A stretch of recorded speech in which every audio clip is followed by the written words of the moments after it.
Hello everyone, and welcome to the first pre-release of Minecraft 1.19.3. As you'll see here on the website, Mojang have also let us know they intend to release this on December the 6th. That means over the next 2 weeks we can expect to see some more pre-releases and then release candidates. And when this update is released, it will include the 1.20 experimental features. You'll be able to select this data pack and bring in bamboo blocks and chiseled bookshelves into your world. And of course, those features are still in development and subject to change, which brings me to a mistake I made with the last video on this channel. I am of course talking about the introduction of the piglin heads and the use of mob heads on note blocks in snapshot 22W46A. And in my excitement, I forgot that the article shared with us earlier in the week specifically pointed out this was a 1.20 feature. And in that video, I made the mistake of presenting it as 1.19.3. And with this pre-release, the experimental content for 1.20 brings some absolutely game-changing... Why is that head back to front in my hand? I think we found a bug here. But as I was saying, there is a real game changer for customizability in this one, but it's part of 1.20. So we're going to blitz through everything else first. And if you want to stay up to date and informed of all of these changes, please do subscribe to the channel. That way you can catch all the videos on the updates of Minecraft. So in 1.19.3, there are new entity sub-predicates for axolotls, boats, foxes, mushrooms, paintings, rabbits, horses, llamas, villagers, parrots, and tropical fish. And looking through all of the changes, it sure does seem like a lot of stuff is going on here. But it's not really a big deal. This stuff at the end of the day is simply just code optimization. So something a little more interesting, the fill biome command can now support filters. So what this filter will allow me to do is select a region from roughly around that pillar to over this pillar, and I can fill in a biome, but I can choose which type I will fill in. And so I have selected to replace the forest biome with jungle. And as you'll see, the grass is now greener here because it's a jungle biome. So if we get a little closer, we're in a beach biome, we step back and we're in a jungle biome. So I've used the border here just to demonstrate that it didn't replace anything in this biome type, but only the forest. Now here on the main screen we have these yellow splash text, 90% bug free for example. In this update they've added a new one which is made with larvae, a little nod to a typo that was in one of the previous snapshots. Also in this pre-release the Vex texture has been slightly tweaked. To me it looks like the wings are a little less shiny and the eyebrows have been made a little more blue and muted.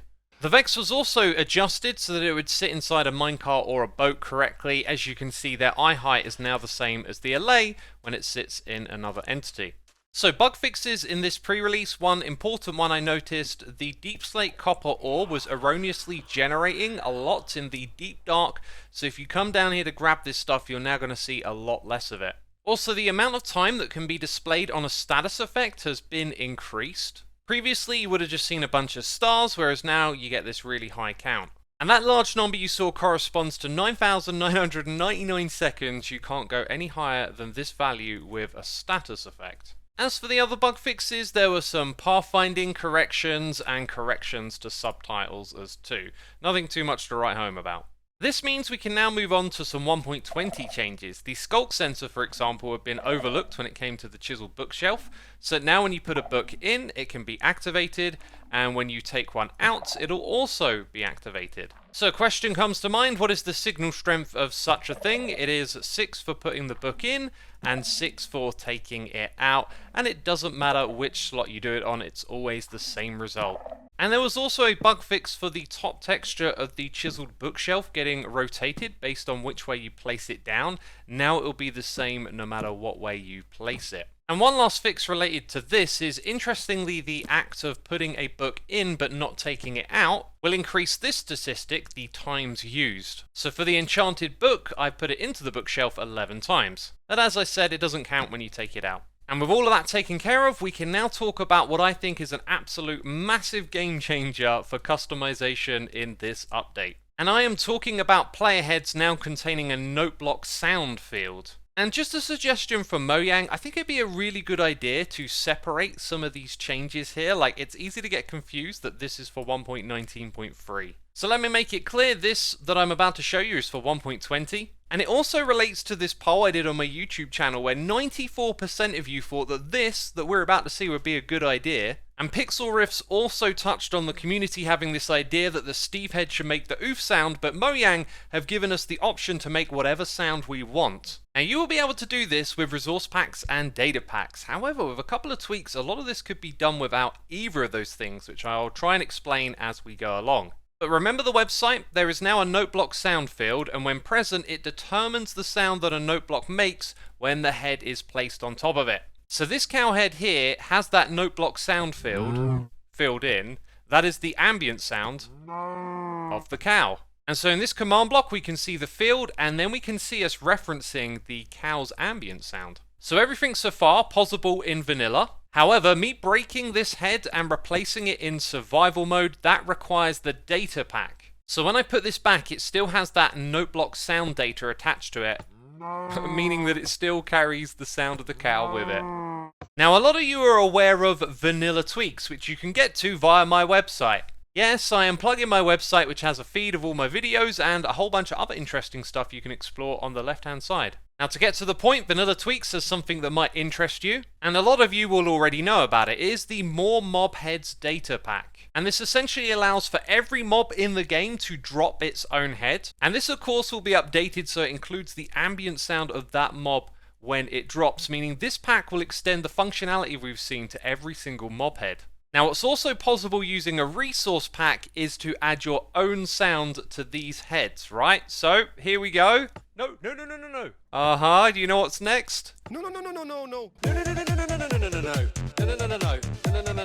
And this is what I'm incredibly excited about, because it doesn't just have to be a player and a sound that relates to them.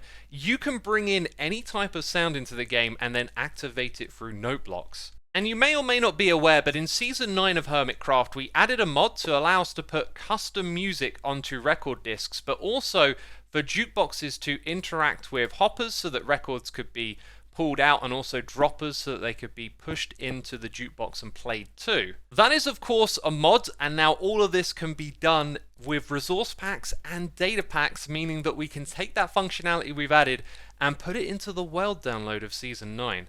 Anyways, it's obvious that I'm excited and getting distracted. Let's play the Steve head. I reckon that should be by default. So if we look at this command here, I'm giving myself a player head, and it has this custom sound from the resource pack. It is known as oof, so when I give myself this regular player head, it has that sound attached. And it works just like that. There was also a bug fix related to all of this. The piglin wasn't actually playing its ambient sound before. And just a reminder, something I forgot to mention last video, if you're going to use the charge creeper to get a piglin head, you only ever get one mob head at a time with this creature. So a massive thank you to Mookie Tanuki for setting up the data pack and resource pack that allowed me to show you these new features, which are just amazing. And with that, we come to the end of the video, so be sure to leave a like. And if you haven't already, please do take the time to check out the Minecraft Discussions playlist. There's lots of thoughtful, interesting content here for you to check out. And there will be more coming your way in the near future. So be sure to subscribe. Thanks for watching, and I'll see you soon with another one.